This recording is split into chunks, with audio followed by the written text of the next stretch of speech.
Hello दोस्तों, आपका skeleton math 2.0 में स्वागत है। आज हम देखेंगे हिंदी में हमारा संज्ञा का प्रैक्टिस सेट होगा, जो किसी न किसी वनडे एग्जाम में पूछा जाता है। अगर आप संज्ञा चैप्टर नहीं देखें तो हमारे प्लेलिस्ट में है, हिंदी के प्लेलिस्ट में जाकर संज्ञा चैप्टर देख सकते हैं, जो भाग 1 और भाग 2 है। आज हम संज्ञा से प्रैक्टिस सेट करेंगे, जो किसी भी वनडे एग्जाम में पूछे जाते हैं। तो आपको इस साइड प्रश्न दिखने को मिलेगा और हमारे पास ये प्रश्न है संज्ञा का। पहला नंबर हमारा क्वेश्चन है कि वस्तु, स्थान, भाव या विचार के घोतक शब्द को क्या कहते हैं। घोतक का मतलब होता है विचार करने वाले शब्द, तो जिससे हम विचार करते हैं, यानी वस्तु, स्थान या भाव के विचार करने वाले शब्द को कहते हैं हम संज्ञा। संज्ञा पहले जान लेते होते हैं क्या। तो संसार की वे सभी सारी चीजें जिनका हम नाम दे सकते हैं, यानी जिनका नाम हो, उसे हम संज्ञा कहते हैं, या जिसे हम महसूस कर सकते हैं, वे सब क्या है, संज्ञा है। जैसे स्प्राइट हो गया, थम्स अप हो गया, और ये डस्टर हो गया, किताब हो गया, बोर्ड हो गया, ट्यूबलाइट हो गई, फैन हो गया। ये सब क्या है, हमारी संज्ञा है। जो भी संसार की सारी वस्तुएं, चिप्स है, बिस्कुट है, जितने भी सारी चीजें हैं, वह सब क्या है, जिनका हम नाम दे वह हम क्या है, संज्ञा है।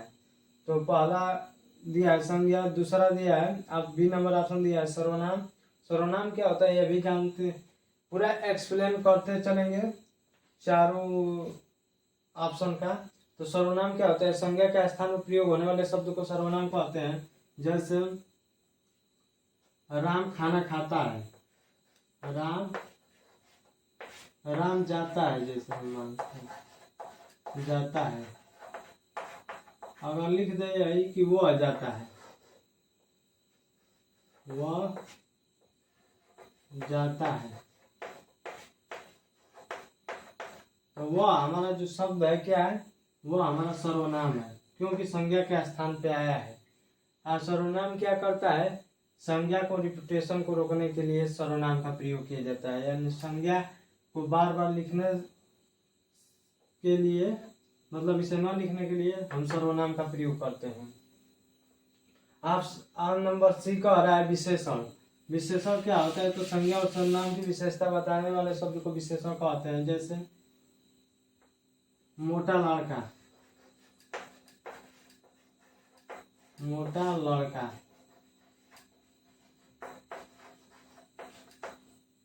मोटा लड़का, मोटा लड़का है। मोटा क्या है, हमारा विशेषण है, लड़का क्या है, विशेष है।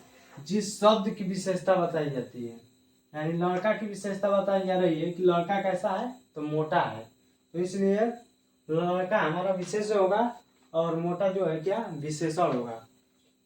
तो ऑप्शन नंबर इसमें ए सही होगा, पहला का।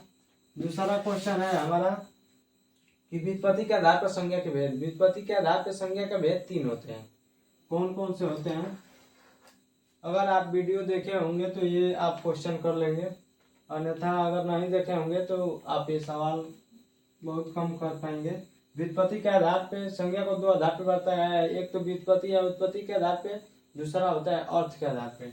तो व्युत्पत्ति के आधार पे संज्ञा कितनी होती है हमारी, तो व्युत्पत्ति के आधार पे संज्ञा हमारी 3 होती है। कौन कौन सी होती है, पहला संज्ञा होता है रूढ़ संज्ञा, दूसरा होता है यौगिक संज्ञा, तीसरा होता है हमारा योग रूढ़ संज्ञा।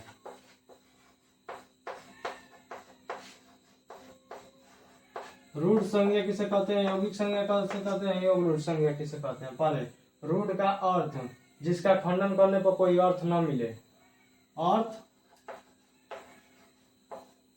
न मिले। जैसे में कृष्ण, कृष्ण का करेंगे तो कृष्ण धन्य, उसका कोई अर्थ नहीं होगा। यौगिक संज्ञा वैसी संज्ञा होती है जिनका खंडन करने पर अर्थ मिले, यानी अर्थ स्पष्ट हो। तो योग, जैसे में यौगिक में हो जाएगा हिमालय,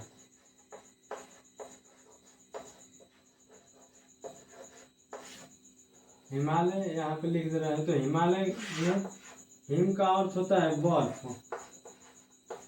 आले का मतलब घर, यानी बर्फ के घर को हम हिमालय कहते हैं।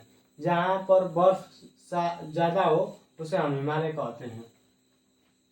तो इसका अर्थ स्पष्ट हो गया, जिसमें इसमें आ जाएगा यौगिक में विद्यालय। तो ये हो गया। योग रूढ़ संज्ञा किसे कहते हैं? योग रूढ़ संज्ञा वैसी संज्ञा होती है जिनका खंडन करने पर तीसरा अर्थ प्राप्त हो, उसे योग रूढ़ संज्ञा कहते हैं। जिसका खंडन करने पर अर्थ स्पष्ट हो, जैसे में पंकज। पंकज, पंक का अर्थ होता है कीचड़, कीचड़। और जो का अर्थ होता है जन्म लेने वाला, यानी उत्पन्न होने वाला, जन्म लेना। कीचड़ में जन्म लेना है, उसे पंकज कहते हैं। अर्थात में क्या हो जाएगा? कमल हो जाएगा। कमल कहाँ पर खिलता है? तो कीचड़ में खिलता है। तो कीचड़ में पैदा होने वाले शब्द पंकज कहलाते हैं। एग्जाम्पल हो जाएगा लंबोदर, लंबा है उदर जिसका, अर्थात कौन? पेट किसका लंबा होता है? उदर के टाइप, अर्थात गणेश जी। लंबोदर हो जाएगा। लंबोदर का हो जाएगा लंबा, लंबोदर, लंबा है जिसका उदर, अर्थात गणेश जी।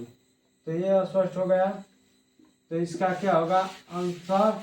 आंसर नंबर इसका ए होगा। व्युत्पत्ति के आधार पर संज्ञा के 3 भेद होते हैं। पहला ऑप्शन दिया है 3, दूसरा दिया है 4, तीसरा दिया है ऑप्शन 5, चौथा दिया है ऑप्शन 6। तो इसलिए इसका आंसर होगा ए, यानी 3 होगा। तीसरा, बुढ़ापा भी एक प्रकार का अभिशाप है। तो बुढ़ापा अंडरलाइन किया गया है। तो बुढ़ापा क्या है? बुढ़ापा हमारा एक प्रकार का भाववाचक संज्ञा है। भाववाचक संज्ञा वह संज्ञा होती है जिससे किसी अवस्था का बोध होता है, अवस्था या जिसे हम महसूस कर सकते हैं, वो हमारी क्या होती है? भाववाचक संज्ञा होती है। तो इसका ऑप्शन नंबर सी होगा। चौथा दिया है अर्थ के आधार पर संज्ञा के भेद। अर्थ के आधार पर अभी बताए थे कि संज्ञा के भेद कितने होते हैं? 5 होते हैं अर्थ के आधार पर। कौन कौन से? जातिवाचक, व्यक्तिवाचक, पहला होता है व्यक्तिवाचक, दूसरा होता है जातिवाचक, तीसरा होता है समूहवाचक, चौथा होता है द्रव्यवाचक, पांचवा होता है भाववाचक। तो इसका आंसर नंबर बी होगा। निम्नलिखित में से कौन सा व्यक्तिवाचक संज्ञा है? व्यक्तिवाचक संज्ञा पूछ रहा है। तो पहला दिया है गाय, गाय पहला नंबर ऑप्शन दिया है। दूसरा नंबर ऑप्शन दिया है पहाड़, तीसरा नंबर ऑप्शन दिया है हमारा यमुना, चौथा नंबर ऑप्शन दिया है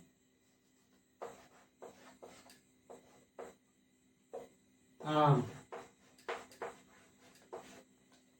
यानी ए बी, ये option A B C D कर दिया गया है, लेकिन हम पहला दूसरा तीसरा बोल रहे हैं।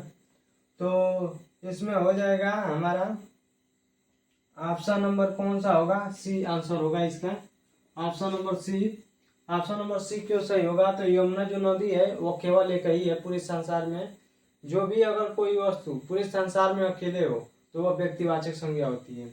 तो गाय क्या है? गाय की भी अलग अलग प्रजाति है, कटघरी है, तो इसलिए जातिवाचक हो जाएगी संज्ञा। गाय की अलग अलग प्रजाति कौन कौन सी है? तो फ्रीजियन है, साहिवाल है, जर्सी है, देसीला गाय है। ये सब क्या है? गाय की प्रजाति है। पहाड़ भी कई होते हैं, पहाड़ का भी कई प्रकार है। अरावली का पहाड़, हिमालयी, सतपुड़ा, नीलगिरी, ये तमाम पहाड़ होते हैं। आम की भी एक प्रजाति होती है। देखो जिसकी प्रजाति होगी वो सब क्या होगी? हमारे जातिवाचक संज्ञा होगी। जिसकी एक कटघरी होगी यानी जाति होगी वो हमारे सभी क्या होंगे? जातिवाचक संज्ञा होंगे, प्रजाति। जैसे आम की प्रजाति लंगड़ा, चौसा, दशहरी, ये सब क्या है? आम है, आम की प्रजाति है। इसलिए व्यक्तिवाचक पूछा है तो ऑप्शन नंबर सी होगा इसका। 5 नंबर क्वेश्चन का ऑप्शन नंबर सी। 6वां नंबर क्वेश्चन का हिंदी शब्दों में लिंग का निर्धारण किसे कहते हैं? कैसे किया जाता है? हिंदी शब्दों में लिंग का निर्धारण संज्ञा से होता है, जो ऑप्शन नंबर ए है।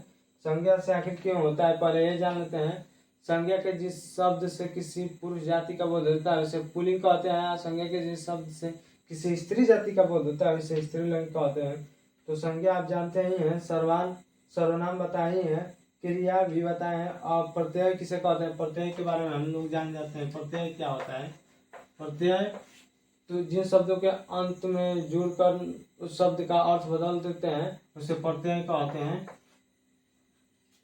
तो जैसे लड़क, लड़क जो हमारा शब्द है, अगर लड़क में पन हम जोड़ दें तो ये शब्द का अर्थ बदल जाएगा, लड़कपन हो जाएगा। अब लड़कपन क्या होगा? हमारा एक प्रकार का भाववाचक संज्ञा है, किसी अवस्था की बोध की जा रही है इसमें, इसलिए इसका ऑप्शन नंबर ए होगा। 6वां का ऑप्शन नंबर ए होगा। भाववाचक संज्ञा बनाई है। तो भाववाचक जो संज्ञा है हमारा लड़कापन है, लड़काई है, लड़कपन है, लड़काईपन है। तो लड़काईपन भी नहीं होगा, लड़कापन भी नहीं होगा, लड़काई भी नहीं होगा, लड़कपन होगा। लड़कपन हमारा क्या है? एक प्रकार का संज्ञा है, भाववाचक संज्ञा है। तो भाववाचक संज्ञा लड़कपन होगा। ऑप्शन नंबर सी है। 7वां का option number C. 8 number question है, कौन सा शब्द जातिवाचक संज्ञा नहीं है? ऑप्शन दिया है जवान और बालक, सुंदर, मनुष्य। तो इसका ऑप्शन नंबर हमारा सी होगा, सुंदर, जबकि विशेषण है। जवान किसी सेना या टोली का होता है, जो बटालियन होता है। बालक लड़कों के झुंड को बालक कहा जाता है।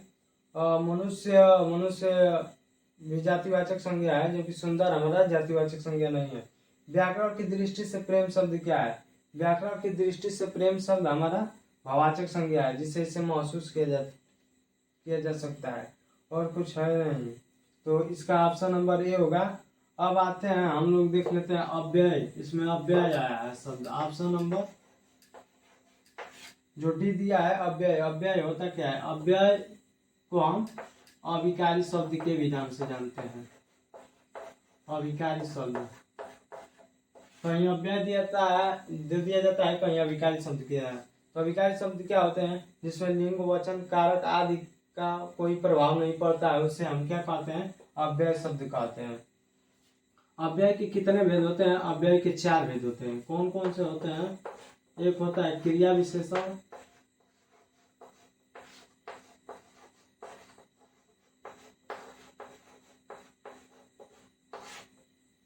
दूसरा आता है हमारा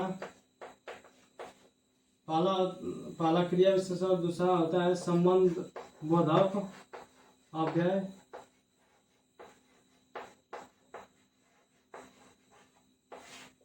संबंध बोधक अव्यय,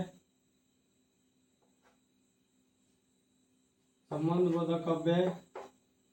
तीसरा हो जाएगा समुच्चय बोधक अव्यय, समुच्चय बोधक अव्यय।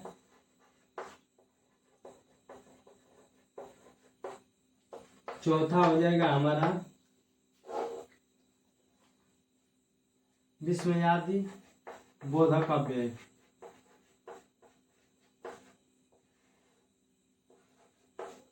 बोधक अव्यय।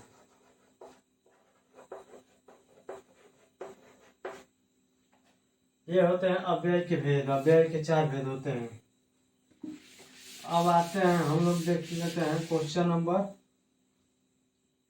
10 नंबर। पनघट में कौन सी संज्ञा है? पनघट में बताए थे जिनका अर्थ स्पष्ट हो जाए उसे हम यौगिक संज्ञा कहते हैं। तो इसमें यौगिक संज्ञा होगा सतसई। 11 नंबर क्वेश्चन आया है सतसई। सतसई में शब्द में कौन सी संज्ञा है?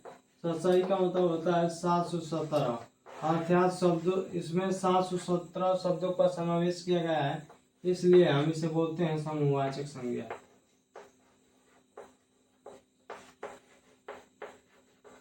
इसमें 717 शब्दों का समूह बना हुआ है, इसलिए सतसई को हम समूहवाचक संज्ञा, इसलिए इसका ऑप्शन नंबर सी होगा और पनघट का ऑप्शन नंबर बी होगा। तो आज के लिए इतना ही। अगर ये सब आपको प्रैक्टिस सेट समझ में आया है तो मेरे चैनल को लाइक और सब्सक्राइब जरूर करें।